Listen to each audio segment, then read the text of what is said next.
খবর পড়ছি চঞ্চল ভট্টাচার্য। প্রথমে বিশেষ খবর।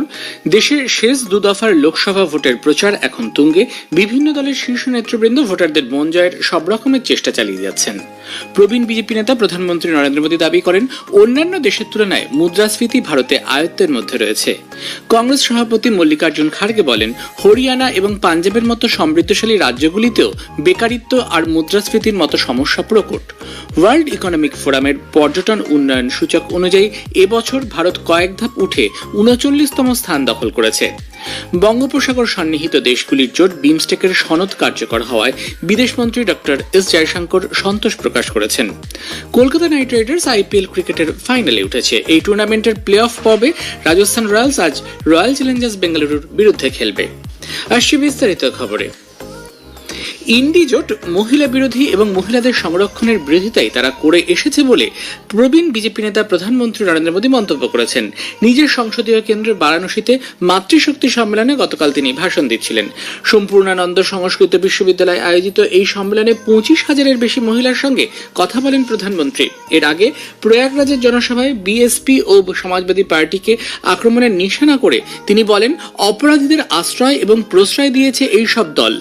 বিহারের মতিহারি এবং মহারাজগঞ্জেও গতকাল জনসভা করেন প্রধানমন্ত্রী। তিনি বলেন, বিরোধী জোট তাকে সর্বক্ষণ কটু কথা বললেও মানুষ তাদের আসল রূপ ধরে ফেলেছে। সমাজবাদী পার্টির প্রধান অখিলেশ যাদব গতকাল ভাদোহীতে তৃণমূল কংগ্রেস প্রার্থী ললিতেশপতি ত্রিপাঠীর সমর্থনে জনসভা করেন। তাঁর দাবি, এই নির্বাচনে 140টিও আসন পাবে না বিজেপি। আম আদমি পার্টির দিল্লির মুখ্যমন্ত্রী অরবিন্দ কেজরিওয়াল উত্তর পূর্ব দিল্লিতে রোড শো করেন গতকাল। তৃণমূল কংগ্রেস প্রধান পশ্চিমবঙ্গের মুখ্যমন্ত্রী মমতা ব্যানার্জি গতকাল প্রচার করেন বসিরহাট ও বারাসাত কেন্দ্রের প্রার্থীদের হয়ে। বসিরহাটের সভায় তিনি বলেন, সন্দেশখালী নিয়ে বিজেপির ঘৃণ্য চক্রান্ত ফাঁস হয়ে গেছে। প্রবীণ বিজেপি নেতা কেন্দ্রীয় স্বরাষ্ট্রমন্ত্রী অমিত শাহ নির্বাচনের প্রচারে আজ ফের পশ্চিমবঙ্গে আসছেন। কাঁথি, ঘাটাল, পুরুলিয়া এবং বাঁকুড়া লোকসভা কেন্দ্রে দলীয় প্রার্থীদের সমর্থনে জনসভা করবেন তিনি। অন্যদিকে বিজেপির সর্বভারতীয় সভাপতি জগৎ প্রসাদ নাড্ডাও উত্তর ও দক্ষিণ কলকাতায় এবং বারাসাত লোকসভা কেন্দ্রে দলীয় প্রার্থীদের হয়ে জনসভা ও রোড শো করবেন। কংগ্রেস সভাপতি মল্লিকার্জুন খাড়গে গতকাল চণ্ডীগড়ে এক সংবাদ সম্মেলনে বলেন, হরিয়ানা এবং পাঞ্জাব সমৃদ্ধশালী রাজ্য, অথচ বেকারিত্ব আর মুদ্রাস্ফীতির মতো সমস্যা এই রাজ্যগুলিতে প্রকট। এদিকে জাতীয় রাজধানী অঞ্চল দিল্লিতে রাজনৈতিক দলগুলির নির্বাচনী প্রচার এখন জোর কদমে চালাচ্ছে। বিজেপি নেতা নরেন্দ্র মোদী দ্বারকায় এবং কংগ্রেস নেতা মল্লিকার্জুন খাড়গে ভালসাওয়ার ডেয়ারিতে দলীয় প্রার্থীদের সমর্থনে নির্বাচনী জনসভায় ভাষণ দেবেন। ভারতীয় জনতা পার্টির নির্বাচনী প্রচার দেখার জন্য বিভিন্ন দূতাবাসের কূটনীতিবিদরা এখন ওড়িশায়। অস্ট্রেলিয়া, ডেনমার্ক, নেপাল, মরিশাস ও সেসেলসের প্রতিনিধিরা গতকাল থেকে 3 দিনের এই সফর শুরু করেছেন। প্রবীণ বিজেপি নেতা প্রধানমন্ত্রী নরেন্দ্র মোদী বলেছেন, কাশ্মীরের জনগণ এবার বিপুল সংখ্যায় ভোট দিয়েছেন। একটি বেসরকারি সংবাদ মাধ্যমকে দেওয়া সাক্ষাৎকারে তিনি বলেন, কাশ্মীরের মানুষ গত 30 থেকে 40 বছরের রেকর্ড ভেঙেছে। মুদ্রাস্ফীতির প্রসঙ্গ উল্লেখ করে শ্রী মোদী দাবি করেন, অন্যান্য দেশের তুলনায় এদেশের পরিস্থিতি আয়ত্তের মধ্যে রয়েছে। রাশিয়া এবং ইউক্রেনের মধ্যে চলমান সংঘাতের কারণে খাদ্যশস্য, জ্বালানি এবং সারের ওপর প্রত্যক্ষ প্রভাব পড়ছে। বর্তমানে বিশ্বের অন্যান্য দেশের কৃষকরা 3000 টাকা দিয়ে ইউরিয়া সার কেনেন। ভারতের কৃষকদের এর জন্য ব্যয় করতে হয় মাত্র 300 টাকা। অর্থ পাচার প্রতিরোধ আইন অপব্যবহার করে বিজেপি বিরোধী দলগুলিকে সমস্যায় ফেলছে বলে আম আদমি পার্টির অভিযোগ। আপের প্রবীণ নেতা অতীশী অভিযোগ করেন, দিল্লিতে কথিত আবগারি কেলেঙ্কারি আসলে আম আদমি পার্টিকে ভাঙার জন্য বিজেপির একটি চক্রান্ত। এই মামলায় প্রবীণ আপ নেতা মনীষ সিসোদিয়ার জামিনের আবেদন দিল্লি হাইকোর্ট নাকচ করে দেওয়ায় তিনি ক্ষোভ প্রকাশ করেন। কেন্দ্র বিজেপি সরকার বিভিন্ন তদন্তকারী সংস্থাকে ব্যবহার করে রাজনৈতিক চক্রান্ত করছে বলে তাঁর আরও অভিযোগ।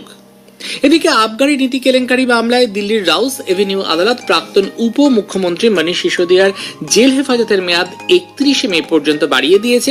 সিবিআই এর হাতে গ্রেফতার মনীষ সিসোদিয়া গত বছর 26 জানুয়ারি থেকে জেল হেফাজতে রয়েছেন। 2024-এর উচ্চ শিক্ষা ক্ষেত্রে জাতীয় শিক্ষক পুরস্কারের মনোনয়নের জন্য পোর্টাল চালু হয়েছে। 20 জুন পর্যন্ত মনোনয়ন দাখিল করা যাবে। কেন্দ্রীয় উচ্চশিক্ষা দপ্তরের সচিব সঞ্জয় মূর্তি এই পোর্টালের সূচনা করেন।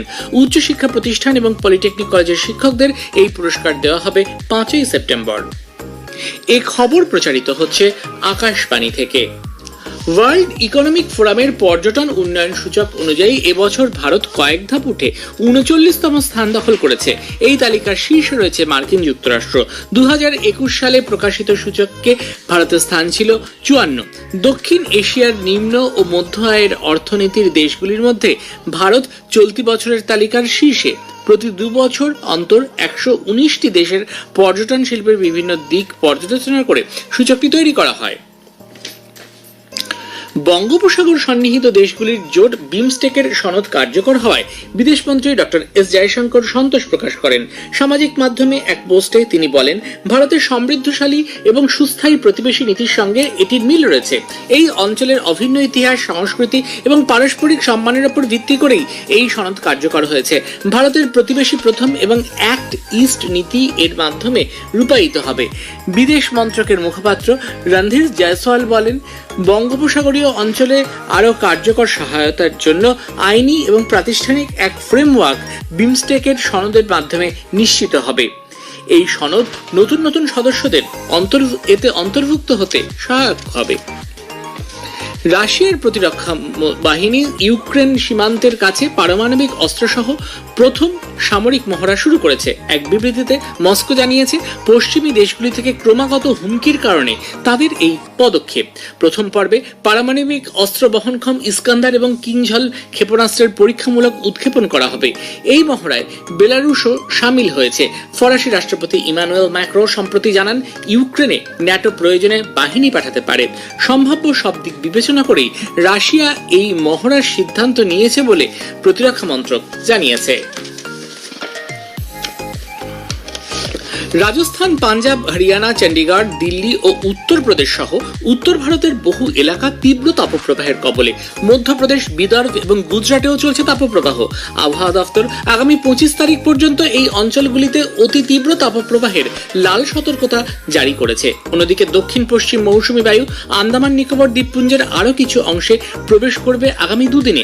তামিলনাড়ু, পুডুচেরি, কারাইকল, কেরালা, মাহে ও কর্ণাটকে আগামী 2-3 দিন ভারী বৃষ্টির সম্ভাবনা। এদিকে পাকিস্তানে অতি তীব্র তাপপ্রবাহের কারণে সমস্ত স্কুল বন্ধ করে দেওয়া হয়েছে। স্থগিত রাখা হয়েছে পরীক্ষা।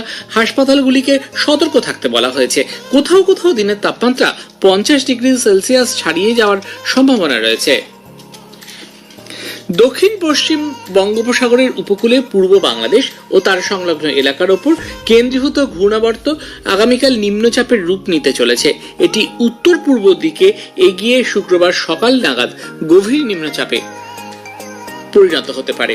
এই নিম্নচাপ আরও ঘনীভূত হবে বলে আবহাওয়া দপ্তরের পূর্বাভাস। এর প্রভাবে দক্ষিণবঙ্গের বিভিন্ন জেলায় বজ্রবিদ্যুৎ সহ ঝড় বৃষ্টির সম্ভাবনা। 25 তারিখ পর্যন্ত বজ্রপাত ও ঝড় বৃষ্টির সতর্কতা থাকছে। কলকাতা নাইট রাইডার্স আইপিএল ক্রিকেটের ফাইনালে উঠেছে। আহমেদাবাদের নরেন্দ্র মোদী স্টেডিয়ামে গত সন্ধ্যায় প্রথম কোয়ালিফায়ার ম্যাচে কলকাতা নাইট রাইডার্স 8 উইকেটে সানরাইজার্স হায়দ্রাবাদকে হারিয়ে দিয়ে প্রথম দল হিসেবে ফাইনালে পৌঁছেছে। গতকাল টসে জিতে প্রথমে ব্যাট করে সানরাইজার্স দলের সকলে 19 ওভার 3 বলে 159 রান করে আউট হয়ে যান। জবাবে ব্যাট করতে নেমে নাইট রাইডার্স 13 ওভার 4 বলে 2 উইকেট হারিয়ে লক্ষ্যে পৌঁছে যায়।